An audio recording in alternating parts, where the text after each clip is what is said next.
we are humble people, we love our country and thank you very much. Most welcome.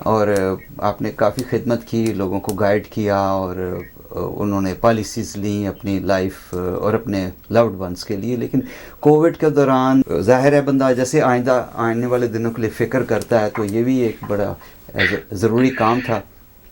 تو جی ارشد صاحب, جی کافی change آیا جی, جب سے corona کے کچھ پہلے 3-4 مہینے تو لوگ خوفزدہ رہے, ہم لوگ سب پاکستانی جی, اور اس کے بعد لوگوں کو احساس ہوا کہ انشورنس, لائف انشورنس پردیس میں کتنی امپورٹنٹ ہے. بے شک, وہ کہ ہم اس ملک کے سٹیزن ہیں, لیکن افسوس کی بات ہے ہم پردیس کا لفظ استعمال کر رہے ہیں. جی, مجھے جتنے لوگوں کی میں نے انشورنس سے پچھلے 6 مہینے میں کیے, جی, تو میرا ریکارڈ توڑ قسم کی ہے. لوگوں کی کالیں آئی ہیں, آتی ہیں مجھے, ٹھیک ہے, اور شاید اس کی وجہ یہ ہو کہ میں بہت ساری کمپنیوں کو کام کرتا ہوں. جی, تو لوگوں کو موقع ملتا ہے کمپیئر کرنے کا 10-20 کمپنیاں, اور وہ لوگ پک کر سکتے ہیں وٹ ایور دے وانٹ.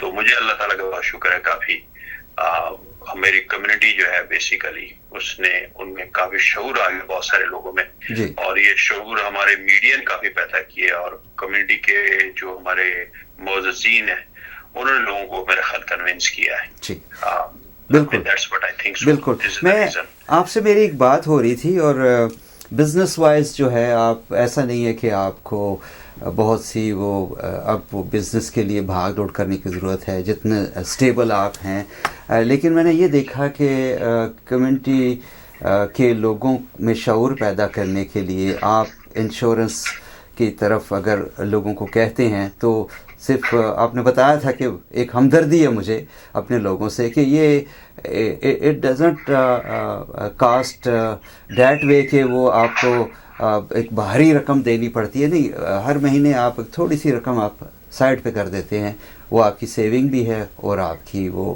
بالکل $25-30 کی اگر کوئی بندہ خرچ کر لیتا ہے صرف اس نظریے سے کہ مجھے اپنے خدا نخواستہ کچھ ہو جائے تو میرے چھوٹے چھوٹے بچے ہیں ان کی کیئر ہو جائے گی. بے شک. تو بیسیکلی پیسوں کی بات نہیں ہوتی ہے, بات یہ ہوتی ہے کہ it's a way of thinking. جی, جو $25-30 خرچ کرتے ہیں وہ یہاں ہزاروں کے حساب سے بھی لوگ خرچ کرتے ہیں مہینے میں یا سال میں انشورنس کے لیے. تو definitely it's a way of thinking basically. سوچتے ہیں, سوچ آنا بہت ضروری ہے. لوگوں میں آ گئی ہے سوچ اس کووڈ کی وجہ سے, بہت سارے لوگوں میں بہت ساری چیزیں آ گئی ہیں. جیسے ہم نے بہت ساری چیزوں کی ضرورت نہیں ہے, ہم نے اکٹھی کر لی تھی, آج ہمیں ان کی ضرورت نہیں ہے, اور محسوس ہوتا ہے کہ ہم نے اپنے آپ پہ زیادتی کی ہے, اور جو چیزیں چاہیے تھی وہ نہیں لی. تو شکر اللہ کا, میری پچھلے 26 سال سے محنت کر رہا تھا, لوگوں کو سمجھا رہا تھا, کورونا نے طرح جلدی سمجھا دی وہ بات. چلیں ندیم عامر صاحب, آپ کا ٹائم دینے کا بہت شکریہ, اور خاص طور پہ آپ نے انشورنس کے حوالے سے بھی اپڈیٹ کیا. اپنا بہت خیال رکھیے, انشاءاللہ پھر ملاقات. السلام علیکم. وعلیکم السلام. اللہ حافظ. جی, کرسمس بھی ہے اور قائد اعظم محمد علی جناح رحمۃ اللہ علیہ کی برتھ ڈے بھی ہے, اور اس وقت میرے ساتھ ہماری کمیونٹی کے کمیونٹی ایکٹیوسٹ جناب عمران قاسم خان صاحب ہیں, آپ اور ان کے والد صاحب جناب مولا داد خان صاحب, اور پوری فیملی پولیٹکس میں اپنا ایک اہم کردار رکھتے ہیں. عمران قاسم صاحب السلام علیکم. وعلیکم السلام, کیسے ہیں آپ؟ شکر ہے اللہ کا. آج جیسے کہ آپ دیکھ ہی رہے ہیں پروگرام, تو کرسمس بھی ہے, اور یہ کہ قائد اعظم محمد علی جناح کا یوم پیدائش بھی ہے. وطن سے, ہم اپنے آبائی وطن سے دور ہیں, اور کہتے ہیں جتنا دور ہو کسی بھی چیز سے, تو اس کی قدر و منزلت کا اندازہ آپ کو اور زیادہ ہوتا ہے. اور خاص طور پہ وطن عزیز کو بنایا بابا قوم اور حضرت قائد اعظم نے. تو آپ یہ کیا جذبات ہیں ان کے اس دن پہ, اور خاص طور پہ کرسمس پہ بھی؟ نہیں, سب سے پہلے تو میں پاکستان کی تمام اور ورلڈ وائڈ سارے جو بھی اردو سننے والے سمجھنے والے ہیں, تو تمام کرسچن برادری کو حضرت عیسیٰ علیہ السلام کی جو ہے نا یوم پیدائش کی مبارک دیتے ہیں. جی.